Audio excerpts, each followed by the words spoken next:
Good morning, everyone. Welcome. I hope everyone is doing great today.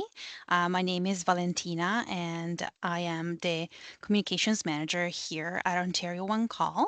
Thank you so much for joining us for our compliance and industry performance quarterly webinar. We have quite a packed agenda today, so we'll get started just in a few moments.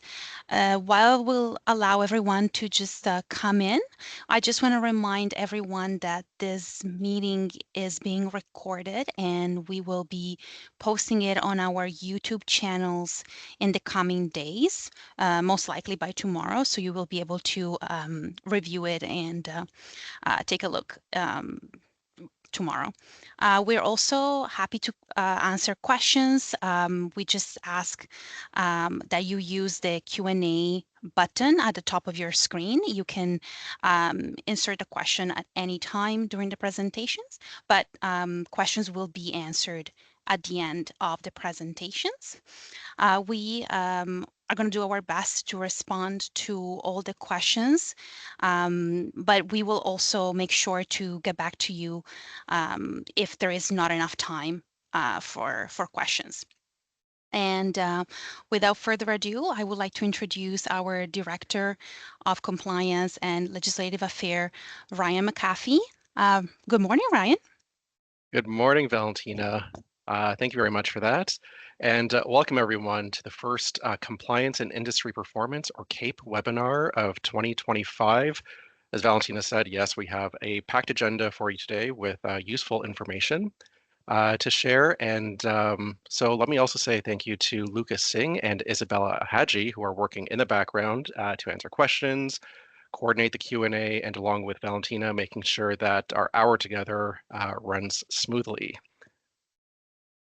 Now, in a moment, I'll hand the presentation off to Lucas Singh, who will be presenting a safety moment. Then we'll be joined by Corey Officer, the supervisor of CAPE, who will share performance and complaints insights from 2024. Then I'll be joined by Kelly Kwolek, Ontario One Call's Manager of Support Services, to talk about the winding down of the remarks provision. And we'll then be joined by Jenny Valagra, Ontario One Call's Senior Manager of Digital Transformation, Analytics, and Reporting, to share an early look at a really cool, actually, new Locate dashboard that's in development. And then, as always, as Valentina mentioned, we will wrap with the Q&A session. So with that, I'll hand over the reins to Lucas Singh. Thanks, Ryan. Good morning, folks. My name is Lucas. I'm an investigations officer here at Ontario One Call, and I'll be delivering our safety moment for this webinar. Ryan, could you go to the next slide? So as the weather gets nicer and things start to pick up, I think it's important that we have a little refresher and reminder on trenching and excavation safety, which is the topic of our safety moment. So trench safety. So trenching and excavation work can be dangerous if proper procedures are not followed. Hazards. Ryan, could you go to the next slide, please? Sure.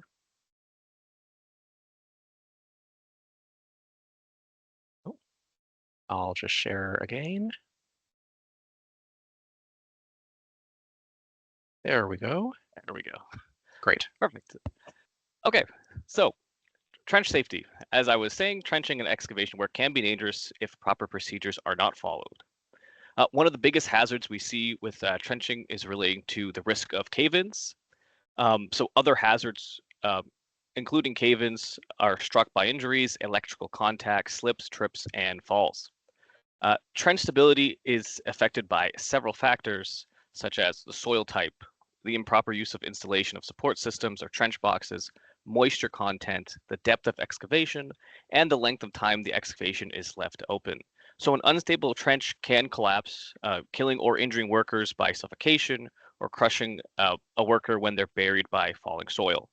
A few safety tips to keep in mind when dealing with trenching. 1, ensure there's a safe way to enter and exit the trench. 2, trenchers must have cave-in protection. 3, keep materials away from the edge of the trench. 4, look for standing water or other hazards. And 5, never enter a trench unless it's been properly inspected. Next slide, Ryan. So here are some things you need to keep in mind. So some obligations you have when working around excavation and trenching. So obviously the removal of debris in excavated soil near the excavation site. To remove any excess water from the excavation, again, to prevent that loosening of the soil. This is a really important one. Workers not performing work in a trench unless a worker is above ground working. So you always want to have a spotter or somebody above the trench just to make sure, in case there's an emergency, they're there to assist. And significant is to always have an emergency plan in place. Again, things can happen, accidents can happen. And most importantly, before starting any excavation, trenching, or otherwise, you must have a valid locate as required by the Ontario Underground Infrastructure Notification Systems Act 2012. This not only reduces the risk of infrastructure damage, injury, or loss of life, but most importantly, it is the law, which I'm sure everybody is well aware. With that concludes our safety moment. I'm going to pass it on to Corey.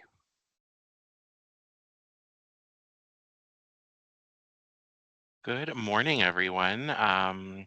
Thank you all for registering for the webinar. We always look forward to presenting each quarter. So today, my slides are going to be quite brief as we have a bunch of information to share today, and I don't want to take up too much time because what the other presenters are putting forward is important information. So I'm just going to be diving into complaint and performance data for 2024. If you could go to the next slide, please, Ryan. So November and December of 2024 saw a decrease in complaints, particularly late locate complaints compared to previous years. This was a similar trend throughout all of 2024. With a decrease of late locate complaints, we saw a stark increase in public safety related complaints, specifically digging without locates. So in previous years under 2022 and 2023, you would see that the around anywhere from 81 to 95% of the complaints that we received were about late locates, whereas in 2024, the overall was about 71%, which is a 20% decrease. So um, next slide, please, Ryan. In 2024, all sectors saw a decrease in complaints, with the exception of the other sector and telecom sector. The majority of the telecommunications complaints were isolated to one UIO in Northern Ontario, but it was rectified midway through the year with some compliance intervention and great work by the UIO. Next slide, please. And then lastly here, in 2024, the UIOs made significant improvements in their locate delivery performance. From the member's perspective, each individual locate was completed within 5 or 10 days, 95% of the time. From the excavator's perspective, a full locate package was completed within 5 or 10 days, 86% of the time. Comparing this data to 2023, at roughly 66% on time, we've seen a 20% improvement in locate delivery. This improvement could be attributed to many initiatives, administrative penalties coming into force, compliance intervention, the extension of project work from 5 business days to 10, and most importantly, all of the hard work in the field that we saw in 2024, UIOs and LSPs really put in a lot of effort to improve their performance. Another positive that actually came out of 2024 was that I've noticed, along with the rest of the CAPE team, is the collaboration between industry partners. So UIOs and LSPs, along with excavators, seem to be working together more cohesively for a common goal, which is safety. So quite positive data and stats to share, and looking forward to 2025. I will pass it back to Ryan. Thank you, everyone. Thanks very much, Corey. Yeah, definitely some really great work from from UIOs and from the excavation community as well. Well done on that. So here's a section that we'll be spending most of our time on together today. So this is winding down remarks, and I'll ask to be joined by Kelly Kowalik, our manager of support services. Welcome, Kelly. Thank you. Why don't you get us started with the first slide? All right, so as Ryan mentioned, I'm Kelly, and I'm going to just review a bit of an agenda to start. So in this section of the webinar, we're going to go through the upcoming changes to remarks and winding them down, along with reviewing the purpose of this change and how the industry can prepare for this change and what that future state is going to look like. Excellent. Thanks very much. I'll get us started with the purpose. Well, requirements under the Act have changed over time, and when that happens, Ontario One Call kicks into high gear in terms of communications products with Valentina and her team, webinars, and other kinds of outreach like one-on-ones with partners, including UIOs, excavators, and of course, LSPs. So to go back in time a bit, back in 2022, the Ontario Underground Infrastructure Notification System Act, or the One Call Act, or the Act, that we administer and enforce went from 9 sections to over 20 sections. So that was a lot of change back in 2022, and really um, many important steps forward in terms of modernizing regulation in the space. So this section of the webinar right now focuses on just one of those changes from 2022, and that's that the validity period ends when markings are no longer visible. Something that hasn't changed, of course, is that safety is still priority number one. I'm sure everyone on this call would agree with that, followed by efficiency and supporting compliance requirements. So I get to start with the nitty gritty before handing off to Kelly, who will actually explain what these things mean. So we don't usually do this, but I thought I'd take a minute to actually point out the legislative change from 2022. So the section that we're referencing here, and referencing the section because we typically do get those questions during webinars, is Section 8 under the Act that deals with the validity periods of locates. So we'll start with subsection 8.1. It says that subject to subsection 2, which I'll mention next, a locate provider, a locate provided by a member of the corporation, so those are our UIOs, or a dedicated locator, is valid for a period of 60 days or such other period that may be prescribed by the minister. So in 2022, this is where we saw the 60-day validity period. Next, subsection 8.2. The member or dedicated locator, as the case may be, may specify that a locate is valid for a period that is longer than the period referenced in subsection 1. So subsection 2 says it can be longer than 60 days. And then subsection 3 here, the highlighted section reads that despite subsections 1 and 2 that I just read, if the markings on the ground that were provided are no longer visible, then the validity period in respect of the locate is deemed to have expired. So that's the legalese there, Kelly. But I wonder if you can tell us, walk us through what it really means practically. Yeah, absolutely. So locates are generally valid for those 60 days.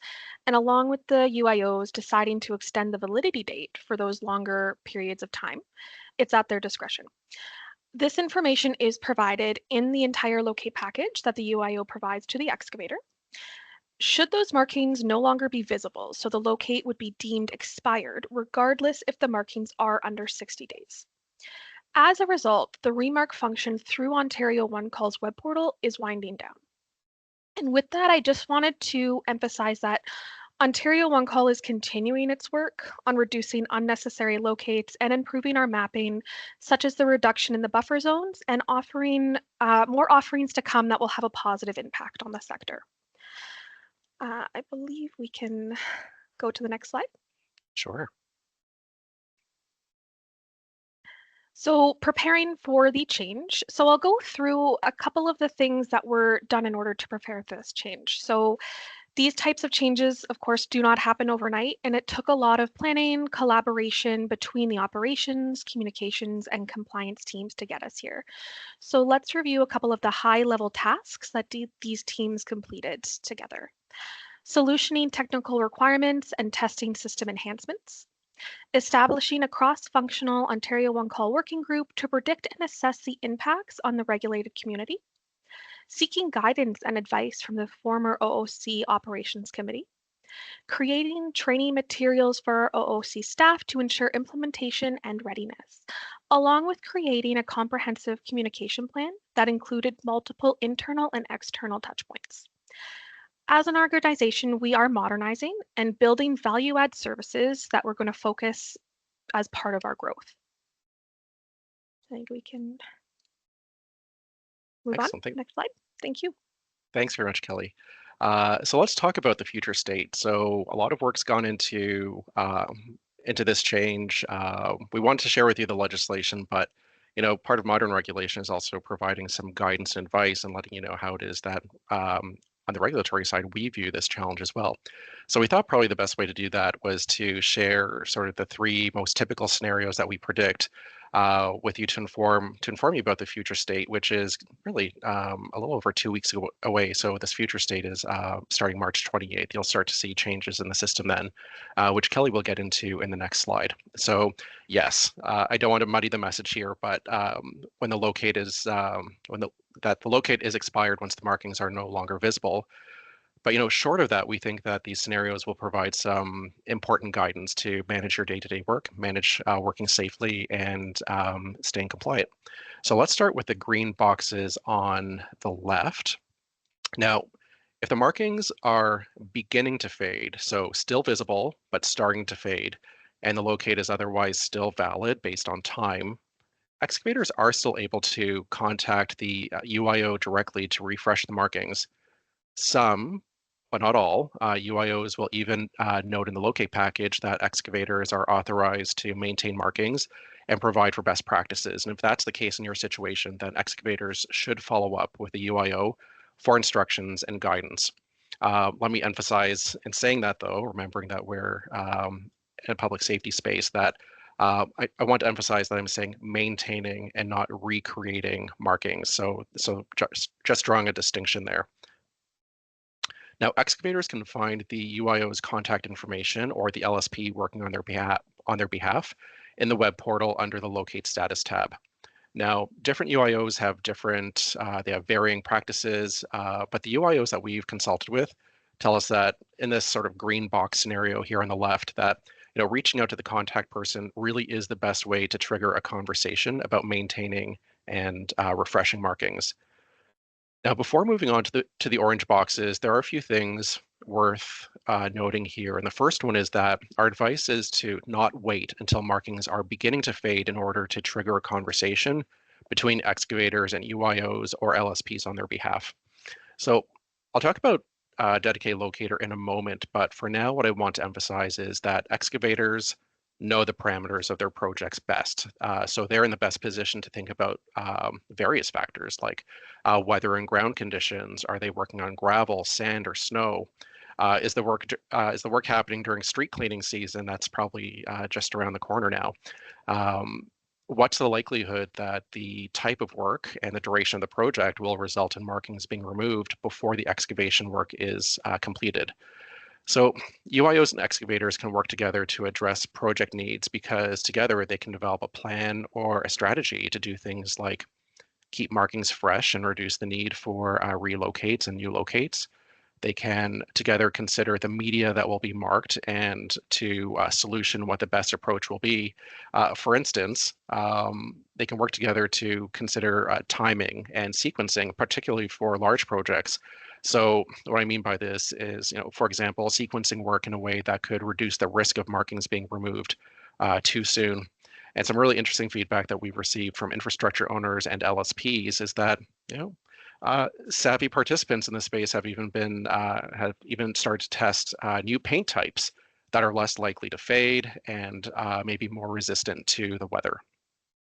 The point here is that there's a lot that excavators and UIOs can do together to reduce the need for relocates or delocates by reducing the possibility of markings fading. Even so, there may be projects that, because of the environmental factors, other complexities about the project work itself, that might just benefit from proceeding under the dedicated locator model, where there are on-demand locator that can keep projects from slowing down, and where this is the case, Ontario One Call's dedicated locator team can help you get started. So I'll just ask my colleagues behind the scenes to share the contact information just in the comments for how to reach out to our dedicated locator colleagues. Okay, so moving on to the orange boxes in the center of the screen. If the locate is nearing expiry and the markings have not faded, so most importantly, the markings have not faded, then it is in certain circumstances possible to request a relocate through the web portal. And Kelly will talk about that a little bit more, talk about the changes to the web portal in the very next slide. And then finally, if the markings are no longer visible, so even if you're within the 60 days, if the markings are no longer visible, in that case, request a new locate through Ontario When Calls web portal. And that's because, as we've mentioned, once the markings are no longer visible, then the locate is deemed to be no longer valid. So you'll need a new locate. Kelly. Thanks, Ryan. So as Ryan mentioned, this change will be in effect as of March 28th. The change that will be seen in the web portal is the current relocate remark button will only read relocate and will be available to excavators once the validity period is close to expiry. So this will differentiate between a single address request where the excavator will need to submit a relocate around that 55-day mark versus an advanced locate request where an excavator will need to submit a relocate at that 50-day mark. And at that would be the only major change to the web portal is just the renaming of that button to remove the verbiage of remark. And from here, I would like to pass it back to Lucas Singh, our investigations officer, to go through an interactive activity that goes through winding down remarks. Thanks very much, and we'll be seeing Kelly back in a moment with the for the Q&A session at the end of our webinar. But over to you, Lucas. Hello again, folks. So I hope everyone was paying attention because we do have a little bit of an interactive activity or quiz that kind of goes through some of the content that was just discussed. So I'm going to be launching them as a series of poll questions, so feel free to answer as they come up on your screen. Let's launch the first one. Yeah. So I'll read out the question. Ontario One calls true or false. Ontario One calls practices ensure public safety in Ontario, the protection of workers, and reduce damages. True or false? This is a tricky one, folks.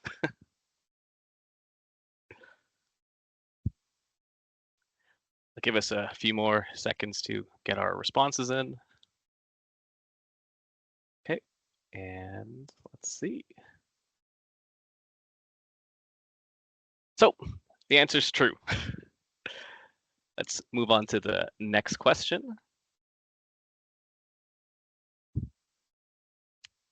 Question 2, who should excavators contact for questions about maintaining markings?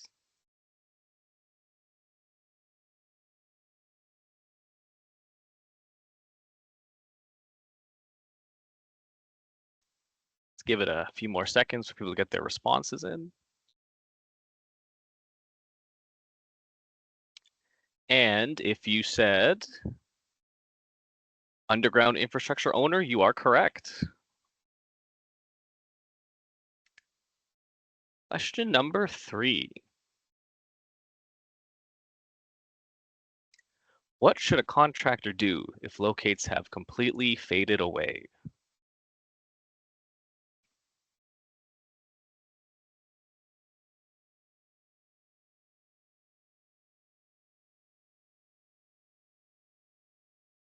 Give us a few more seconds to get our responses in.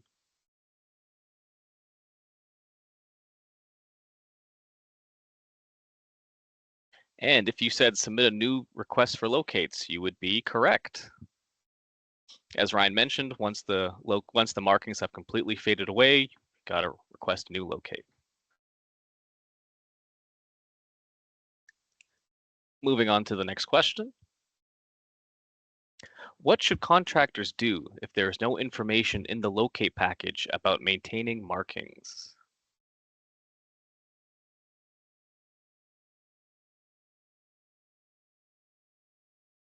Just give everybody a few more seconds.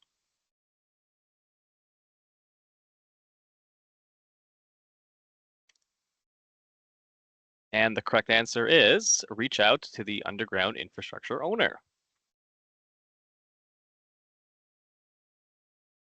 And finally, our last question. Another true or false question. If the locate markings have completely faded away, they are no longer valid. I think everybody should get 100% on this. We'll see.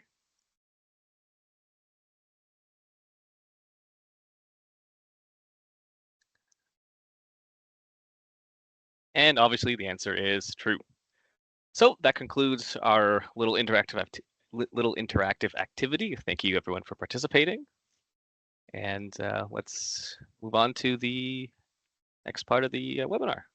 Lucas, thank you. Thank you very much for that. We always get good feedback about interactive portions of the webinar, so I do appreciate that.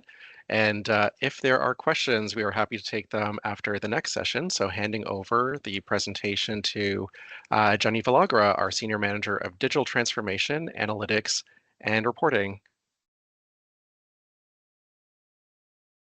Good morning, Jenny.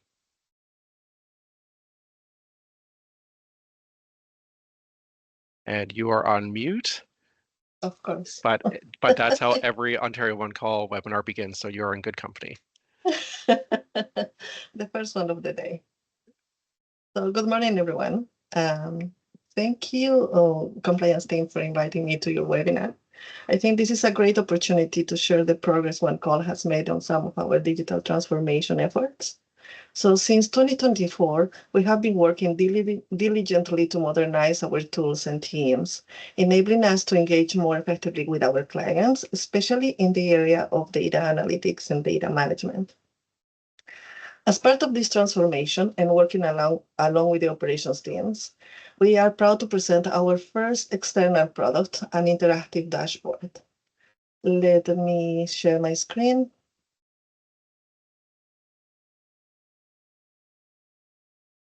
Can everybody see my screen? Yes, it's up. Wonderful. This interactive dashboard will be published in the next month or so. So this is a product of the work that we have done on modernizing our tools and improving our data analytics functions. In this dashboard, you will be able to see in our website the locate volume activity with Ontario One Call. We will have different views and different filters.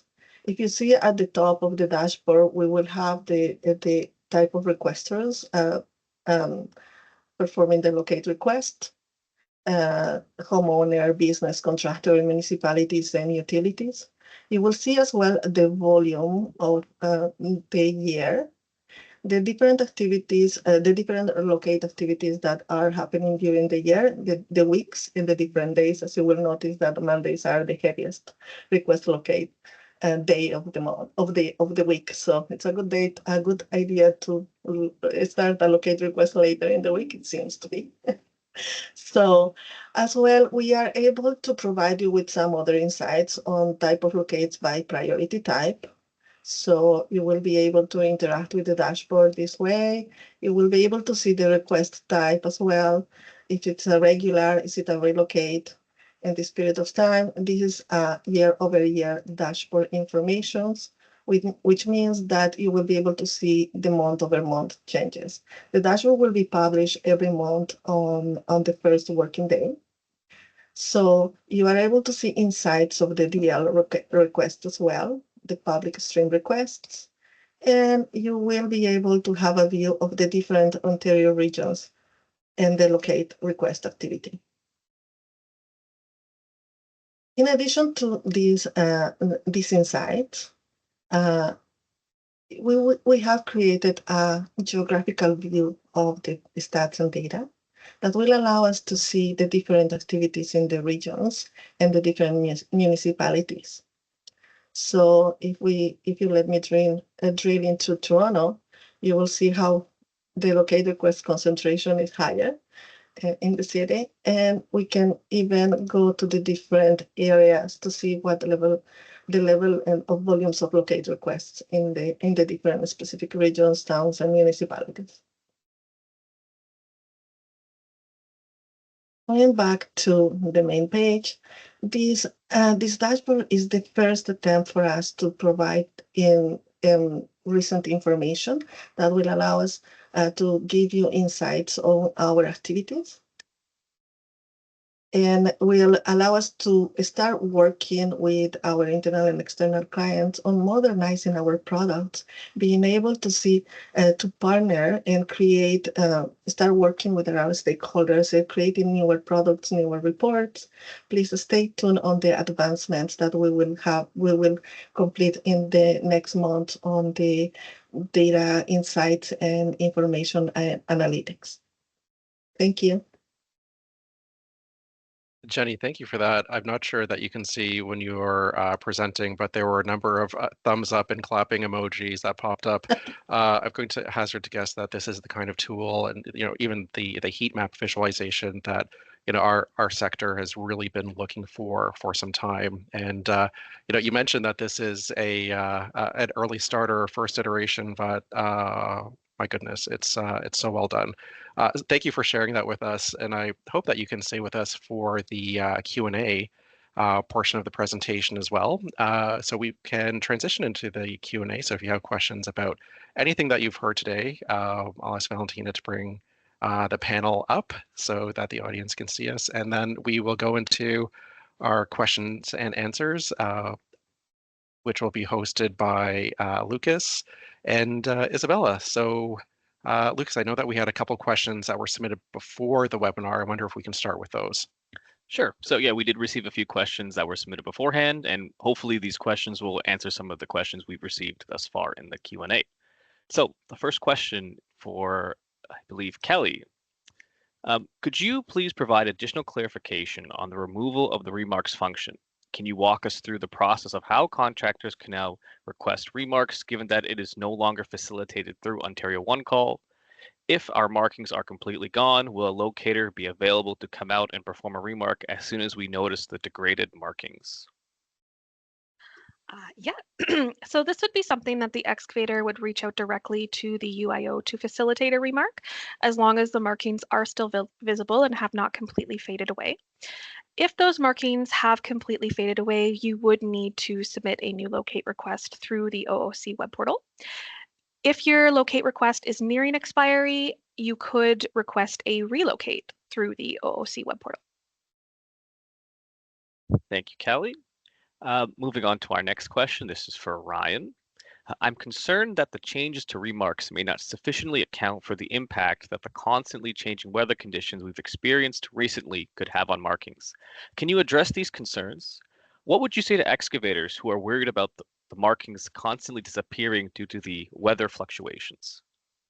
Yeah, so this is a question, and frankly a concern that's shared with Ontario One Call all year long, but I would say particularly in the winter. So we wanted to give some feedback in the 3-box, or actually it was 6 boxes scenario, where I did most of my speaking today on some practical things that you can do in order to work together. Even at the top of today's webinar, Corey talked about collaboration, how some of that collaboration really resulted in much better performance data in this year.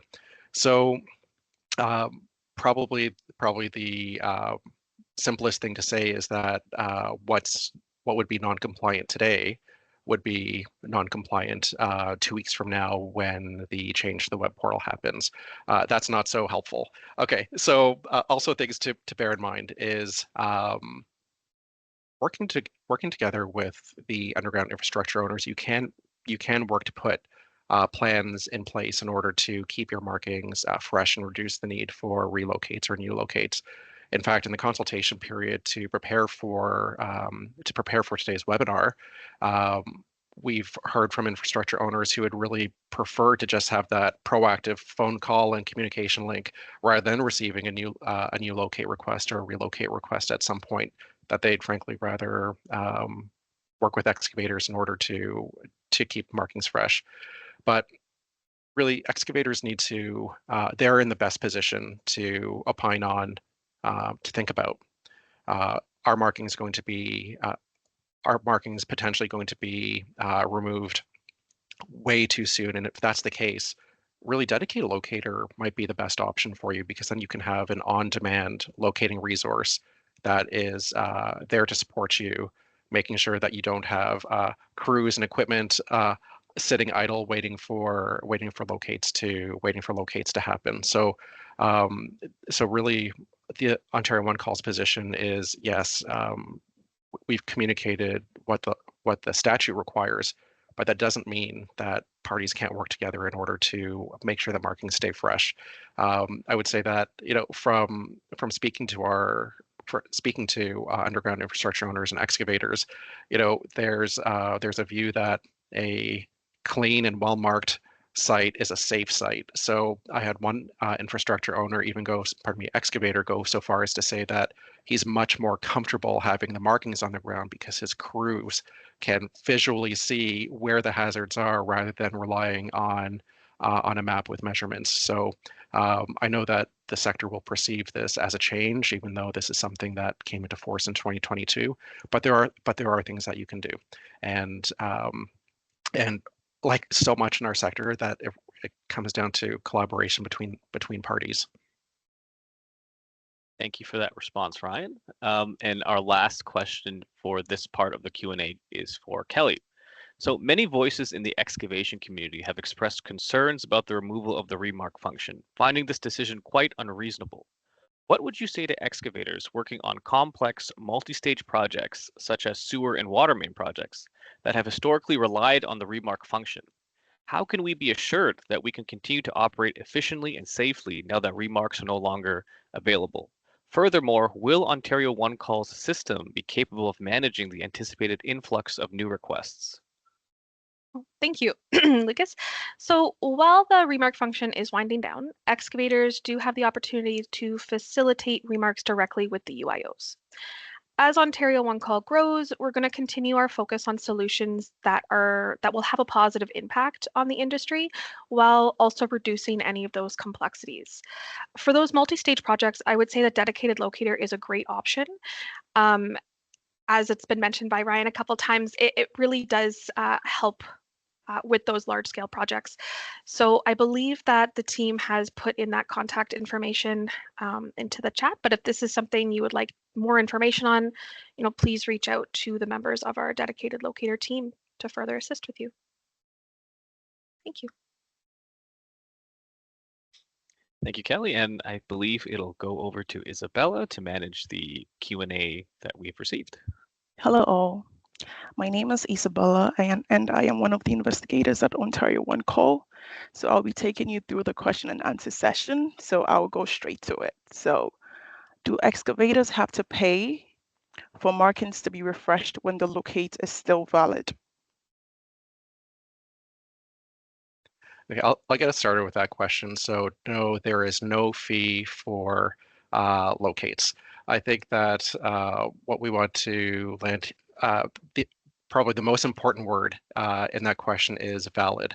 So if the markings are still visible, if you are still within the 60-day timeline or longer, then those are valid locates. But if the markings are gone, then it's no longer valid. And if you're entering a new locate, then no, there's not a fee for that. Okay, so our second question. Some UIO states on your locate maps that it is the locate requester who is responsible to keep the markings visible for the duration of the project. Is that an acceptable practice to put the responsibility to keep markings visible on one requesting the locate and not the UIO? So it is acceptable. It's there are best practices from One Call and the ORCGA that maintaining the excavator maintaining the markings is a best practice. But again, that's a best practice. It's not set in stone. If the markings fade, then you request a new locate. If they are fading and you notice, and you are having trouble maintaining the markings, then you can reach out to the UIOs or their third-party LSP through the Locate Status tab in the web portal. Thank you, Corey. So our third question. What if only one of the UIO's markings had faded, but the rest remain? Would you put in an entire new ticket just for the one UIO? Again, like if they've completely faded, then unfortunately, yes, the locate has expired and it does require a new locate request. If it's slightly faded, I would suggest that they reach out to that UIO directly or their LSP to have it refreshed. Okay, so we have a 3-in-1 question here. So I think, Corey, you answered the first part. Is the excavator required to maintain or preserve markings? Could excavators place new paint markings over those fading? And the third one, are those instructions to come from the UIO or set up through Ontario One Call? So yes, those instructions come directly from the UIO. It's the UIO's decision on whether or not they put those instructions on their locate paperwork for the excavators to maintain those markings. What I would suggest is reading those instructions and following those instructions for maintaining the markings. Ontario One Call does not have any say in how those are maintained. I do know that there are many UIOs that would prefer what Ryan actually mentioned during his presentation was maintaining, not recreating. So if the lines are still visible, you can use white paint to remark those markings. But again, maintaining, not remarking, and making sure that you follow the instructions that are set by the UIOs on the locate documentation. Okay. So currently, some members have locates valid for the life of the project. Once markings are gone, should you request a new locate or a relocate? Yes. Yes. Go ahead, Ryan. I was going to say yes.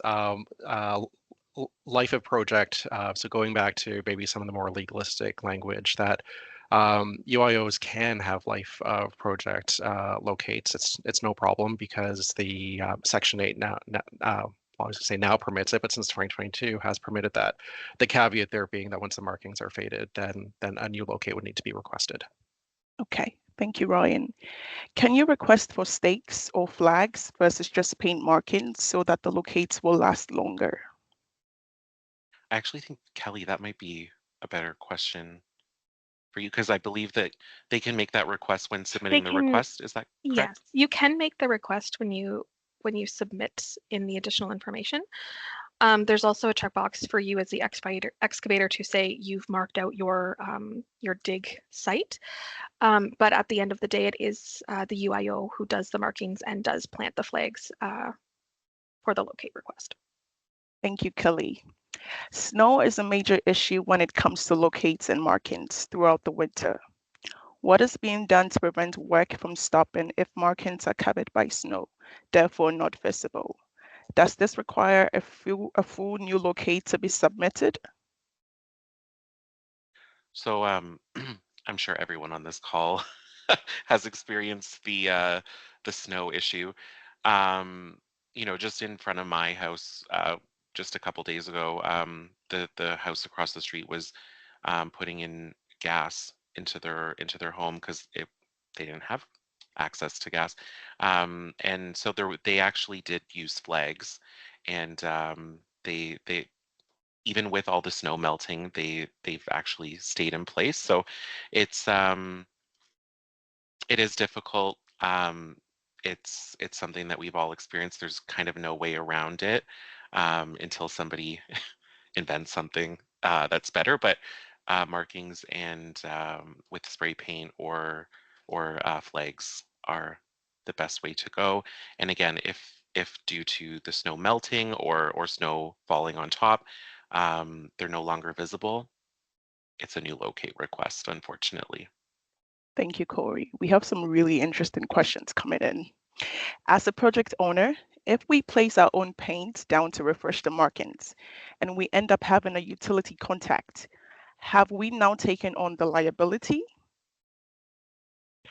So liability is a question that I think we get every webinar. I think we get liability questions coming into CAPE as well fairly regularly. So our answer for liability questions is that you can count on Ontario One Call to give you advice on compliance with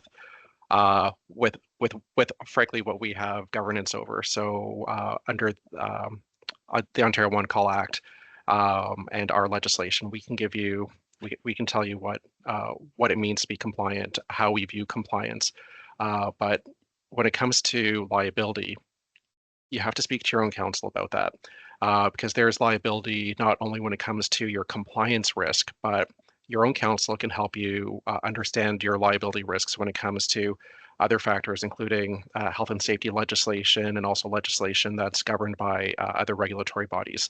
So what I would say is that when it comes to markings, we've given advice today on what you can do sort of in the gray areas of the legislation, short of the markings fading, what it is that you can do in that space. And actually, the person who asked the last question, what happens in the winter, what happens in the snow? That's exactly the right question to ask, because it really highlights the importance of that communication piece. Because in the scenario that Corey mentioned, yeah, it's in the snow, gas installation happening at a residential property.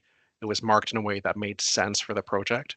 But that's not always going to be the case. It's not always going to be the case with a single address. Projects can run for months and longer, can be very complex, especially when we're talking about transit projects. We talk a lot about broadband for dedicated locator as well, large construction, residential, new residential. So do consider whether the dedicated locator provision is right for you. And you can always communicate with infrastructure owners to have a plan in place to make sure that your markings stay fresh and stay visible. Okay, thank you, Ryan. Will the dashboard show our specific work areas as well as, or just by region? So I think this is a question for Jenny. So will the dashboard show our specific work areas as well as, or just by the region? You muted, Jenny. Sorry, guys, again, there's no a second one with the first one. So yes, we want it just by the regions. Okay, thank you, Jenny. So if the markings are not visible because of snow and we have to enter a new locate, do we have to stop work, or are the locates valid until the new locates come in? This is confusing. Okay, good question. So there is a contravention for digging without locate. So if the locate is no longer valid, if it's expired, then construction work in that area cannot continue. Ground disturbances in that area, excavation cannot continue until the markings, until a new locate can be completed. And we have had cases in Cape where we have had investigations based on complaints of digging without locates where excavations have continued after markings have faded. And in our view, that once a locate is no longer valid, if excavation continues, then that is digging without locates. So we view that as one of our two most severe public safety contraventions. Thank you, Ryan. And just to add on to what Ryan said, so there's actually two contraventions. So there's digging without locates, and then there's digging with expired locates. So if the markings are no longer faded, or sorry, if they're faded and no longer visible, then that would deem that locate to be expired, which would be a contravention of excavation with expired locates, which is it also has an administrative penalty associated with that contravention as well. Thank you, Corey. Thank you, Ryan. So will there be a dashboard option to see our individual locate requests and compliance statuses? So this is for Jenny, I think. I'll jump in just because you are able to see your individual locate requests through the web portal in the search function. So you are able to see that as well as the updated 360 that members do provide. But Jenny, you can also jump in if you have any other info on that. Certainly, we have in our roadmap to produce more products like this, but not at this point in the short term. Thank you, Jenny and Kelly. So I think Corey answered this already. So is daylighting and putting physical markers in the ground considered maintained markings? Sorry, repeat that again. Is daylighting and is daylighting and putting physical markers in the ground considered maintained markings? Again, I would just refer to the instructions made by the UIO, because each of them are different in how an excavator can maintain their markings. So I can't really speak to to to one rule that works for everyone. It's by UIO. Thank you, Corey. Are If I there could, any? sorry, Okay. Isabel, just before we move on from that question, it's a very thoughtful question because, as Corey mentioned, different UIOs have different requirements. But bearing in mind that there is not a specific standard in our legislation for how markings can happen, this might be one of those really great conversations to have on how markings can be maintained and whether markings at a certain distance or interval from a dig site might actually be compliant and provide sufficient safety for workers in the community. So when you're talking about daylighting and other forms of markings, those are exactly the conversations that we would like to see happen between excavators and UIOs, but don't leave that to the last minute is my advice. Have those conversations early on, because very often when we have complaints with larger, more complex projects, site meets, pre-meetings that happen between infrastructure owners and excavators can really go a long way, even outside of the dedicated locator model. In fact, we had a case in I think it was just before the new year where there were some concerns about maintaining markings just because of the scope of the project and the depth of the project. The infrastructure owner did a really great job of having very detailed mapping, very detailed instructions, and even had at different intervals representatives from the UIO's entity attending to make sure that infrastructure was safe and that everyone was working within those parameters. So that was not a digging without locate scenario or digging without expired locates because the markings were able to be maintained. But if not for that pre-work happening, certainly it would be a project where markings would have been removed probably day one, which then increases compliance risk, most importantly safety, but also compliance risk. Thank you, Ryan. Thank you, Corey.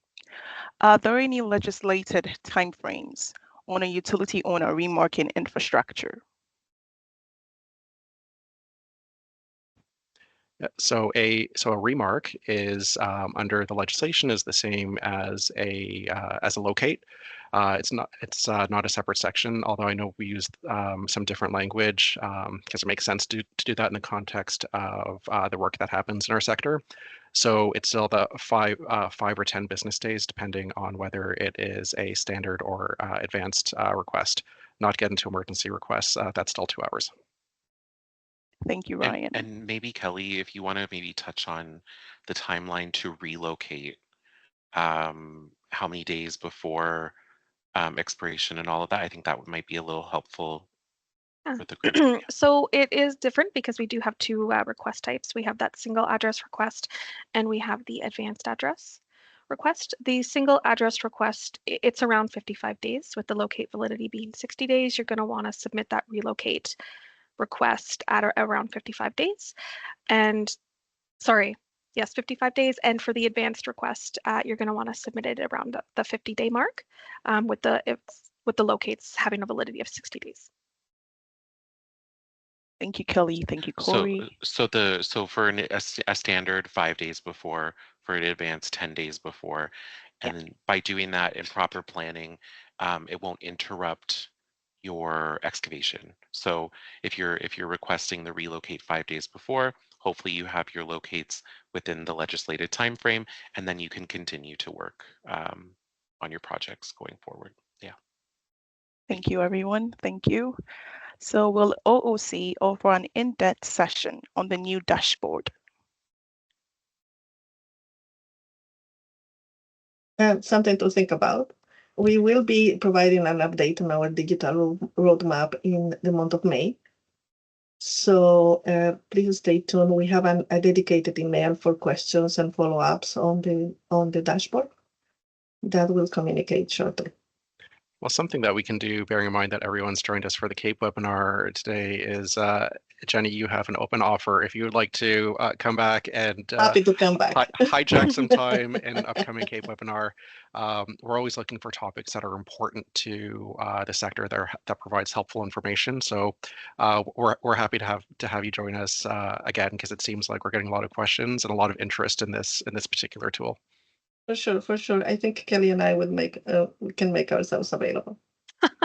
Thank you. Thank you, Jenny. Thank you, Ryan. Sorry, I just wanted to add a little bit of clarification on the relocate aspect in case I didn't mention it, but it's 5 business days. You want to do the 5 business days prior or 10 business days prior to that validity period, not calendar days, but the business days. Thank you, Kelly. Very important. Thank you. Thank you. If the paint is faded, can we request for a private locate to refresh the paint and no need to request for a new locate? So under our legislation, there's no differentiation between private and public locates. So the obligation is on excavators to request a locate, and then for infrastructure owners to provide those locates. But again, I realize at this point in the webinar, our answers are becoming a little bit repetitive, but that's probably a good thing. Is that there is, but working with the underground infrastructure owner, there may be some provisions to permit different locating with trusted partners that may actually be sufficient to maintain the markings. But where they're faded, excavators must request a new locate if they're going to be if they need to continue digging. And also just to touch on private locates. So not all infrastructure is registered with one call. So just keeping in mind that anything past the demarcation point will not be marked by that particular UIO. So it's always best practice that if you are requesting locates through one call and you're on private property, that you request private locates as well to capture any infrastructure beyond the demarcation point. Thank you, Corey. Thank you, Ryan. So we have a question. So I think this is in relation to a late locate. So a locate never comes in within 5 business days. So they're basically indicating that they do not receive their locates within the 5 business day timeline. Yeah, I was expecting to hear questions about this, and also I was expecting to hear questions about ticket dumping, because ticket dumping is still a concern for Ontario One Call writ large. It's important to the sector, so we do have some proactive work that we do for potential ticket dumping. But when it comes to late locates, while it's true that we've seen really important, really substantive improvements in terms of locating performance, both from the member perspective and the excavator's perspective, that the ones that aren't that, so you're talking about 95% compliant. Well, the 5% non-compliant still works out to jobs. It still works out to excavations that are being put on hold. It's excavators who are having to wait. So our programming has not changed when it comes to late locates. We do encourage you to reach out to us to file late locate complaints. This is a very convenient online submission that can be done now. So yes, you can continue to reach out to Ontario One Call. Something that's a little bit different this coming dig season compared to last dig season is that we're implementing a new role called the Early Intervention Officer role. And the primary function, we'll have two people in that role. It's a full-time permanent position here within the CAPE team. And the predominant purpose of that Early Intervention Officer role is to handle timeliness contraventions. So you've seen in our complaints data, as Corey mentioned, that we're seeing an increase in public safety contraventions, digging without locates, digging unsafely, digging with expired locates. So with a small team like ours, it's we want to make sure that we're not, if you'll forgive the phrase, throwing out the baby with the bathwater, that while our investigative team need to focus on public safety contraventions, we can't take our eyes off of timeliness and late locates. So that's a long-winded way of saying, while there are improvements, timeliness is still very important to One Call and to Ontario. So please do continue to provide that information to us. I am seeing the time. So Isabella, thank you for that. If there are any questions that we have not had time to answer, we have your registration information, so we will be reaching out to you if we need additional information to clarify your question with a view to answering all of the questions that come into Ontario One Call. Particularly if you have a scenario-based question, that's something that we'd like to speak with you one-on-one, because if anything in the fact scenario changes, it could change the outcome of our advice. So we are hesitant to take those kinds of questions during the webinar.